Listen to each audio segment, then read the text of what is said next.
mayroon tayong gagawin na Honda GX35. Ayun, tagas. Pag may tagas yan, hindi talaga titinaw under niyan. Oh. Ngayon, susubukan natin buksan para maalaman. Okay. Tapos na siyang lagyan ng gasket maker para talagang pati yung lagayan ng bearing para talagang wala siyang singaw.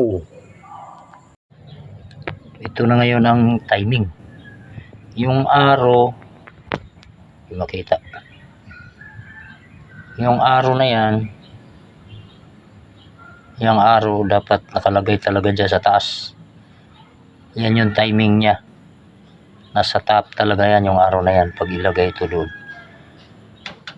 Yan. Ayan. Naikabit na. Nakaturo sa taas ang arrow ng timing. Ayan.